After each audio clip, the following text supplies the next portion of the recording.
Hello, Erica from Collective Commons, and back for another week of the Artist's Way study group together. So, starting with a little check-in, last week we went over the introduction, the basics, started trying on doing those morning pages, maybe an artist date.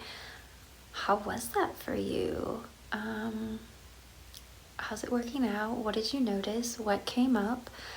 Tonight in our group, we definitely had a mix of some folks like loving the artist page or the morning pages and doing them every day. If you're in the Slack group, you may have seen some conversations that some of us are not able to wake up and do them straight away. Someone was like, yeah, first thing I do is like get up, get out of the house, go on a hike. Other folks are saying that, you need your morning coffee or you just need a little bit of wake up time. All okay. Find a way to work it into your daily routine in a way that works for you.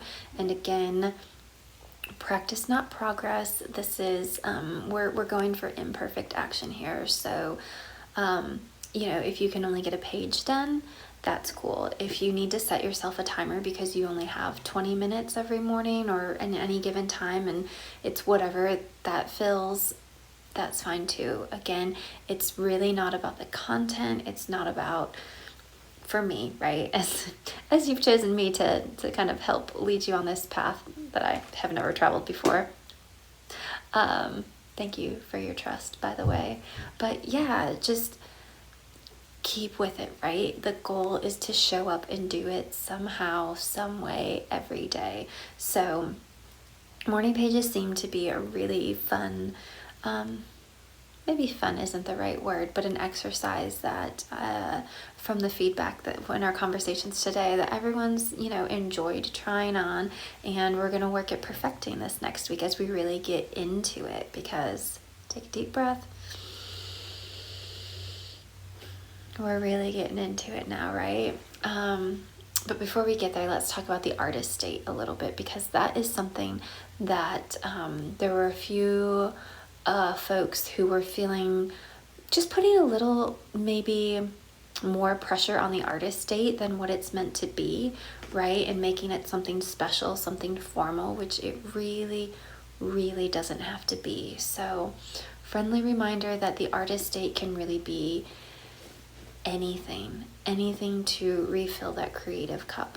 And again, we're making do with what we have. So if you're a single parent and you have your children with you all the time, especially if they're little ones, like you might not be able to take a lot of time to yourself, like that's okay. Do the best you can. And I'm absolutely including my little one in some of my artist dates, but it doesn't have to, there are no rules, right? Like, don't stifle your own creativity with these artist dates. It can be literally anything. So someone's been watching Skillshare videos, which is amazing, but somebody else might decide, someone else was just coloring with markers, like just very, super basic. We got into talking about how like self-care can be creative, right? And that can be an artist date. So, putting on makeup or doing your hair, maybe you find a tutorial or something, or you're just like going through Pinterest for inspiration of things, and kind of like picking up visuals and ideas there. Really, it can be anything. Maybe like checking out acupuncture points and doing some self-massage or something like that. Like, honestly, anything can be an artist date. Please don't put too much pressure on yourself. It's really meant to be nourishing and fun, and it could be as simple as just going and sitting outside for any amount of time, and just noticing the world around you, right? Like, don't take a book. Don't even take a sketch pad or your phone or anything. Just go outside, go somewhere and just notice anything you're noticing. Maybe even in your own space, right? If you can't get out, like anything is an artist date.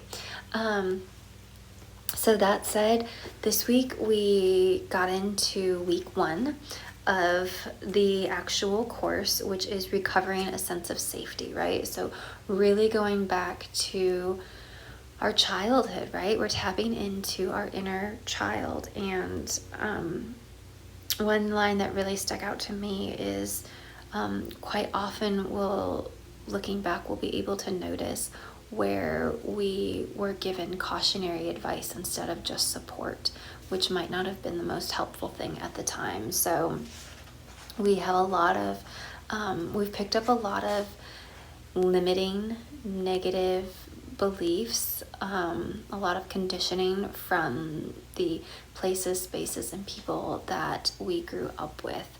And so those voices tend to pop up back in our heads a lot, and that might lead us to suppress our creativity, and it can't grow there, right? It can't grow and flourish in that repressed state. So we're going through, we're giving ourselves affirmations. We're noticing what comes up when we're doing that. And like when you hear that little critic coming in, zip it, right? Like notice it. Definitely take note of it. Maybe see if you can figure out whose voice that is, because it's likely that it's not yours. It's probably something that, even if it sounds like yours now, right? Like it's probably something that you picked up from somewhere. So definitely notice those. And something that I resonated deeply with was this concept of shadow artists. That I've been a shadow artist. I was a shadow artist for a long time, where I didn't feel like I was able to be creative because in my childhood, like that was really looked down upon, right? And so I instead surrounded myself with creative people and put myself in creative industries, working with creatives, but where I was not fully creative, like never giving myself permission to be fully creative. So that concept of shadow artist resonated deeply with me, and with a lot of folks in the group. So that was really, really interesting to notice in my own timeline, and also be able to break away from, right? Because we have to notice things in order to change them. And so also interesting. Protecting the artist child within, also something that comes up this week, and making sure that you're not judging your creations. And there's a lot of perfectionism that comes up as well. And for your artist dates, if you're creating, which you don't have to be, you might just be receiving and intaking, but sometimes you might be creating. This idea of perfectionism came up, and so there was a suggestion to, if you're going to make something and you're feeling uncomfortable with it, right? Because it takes practice to make really, like Picasso, Michelangelo, no one made their like most famous works of art on their first try. So if you're noticing some of that come up, like maybe you create and then you burn it right away, or you bury it, or like know that it's just temporary. It doesn't have to be this lasting work of art that you're gonna frame. Protect that artist child within. Don't judge your early efforts. I loved the quote, "It is impossible to get better and look good at the same time," because that's not gonna happen. We talked about like those negative core beliefs, that they are not true. And they come to us from parents, religion, culture, fearful friends. But they are beliefs, not facts. So getting past those, flipping the script, rewriting our perspectives there, right? Reframing, we love that. And letting go of that either or, that we can only have this or that, and really embracing a both and mindset, I think would be great.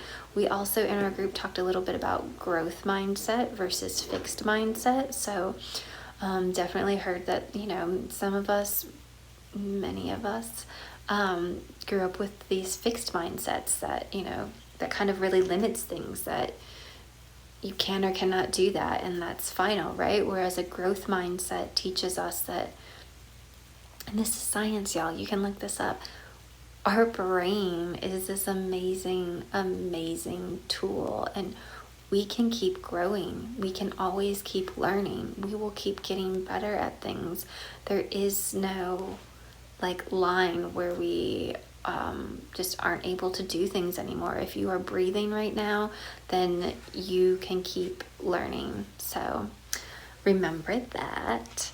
And yeah, again, stick with those affirmations. When the blurts come out, as she puts it, notice whose voice they are. Notice what they are. Flip that script. You don't need that. You are limitless. You are a creator. So that's that. Work through the tasks. There were definitely many folks who had a bad teacher, right? That really left some negative impressions on them. We definitely heard about quite a lot of letter writing. So there's a task where you can write a letter to the editor in defense of yourself, but we also talked about just writing letters to those people that put that bad taste in your mouth. And also, if you're able to, finding ways to weave some forgiveness in there, right? Let's resolve, not even resolve for yourself, that wound. And yeah, that's about it. Okay, we're in it, we're doing it now. You're going to be crushing these morning pages every day in whatever way you're able to. Working on that artist date. You can check out, obviously we're talking in Slack, but also in the Google Doc, in the community resources. Feel free to put your resources there, but I'll also be listing things as they come up in Slack or as I find them, so that you won't have to scroll forever for them. They're all in one place. And you can also hit the share your links so that we know who you are. And I know that some folks have some resources in their Instagrams and things like that to share. So there is that. And that's it for this week. Keep going, keep evolving, keep learning, keep growing, keep practicing. And I'll see you again next week for more on this journey of the artist's way.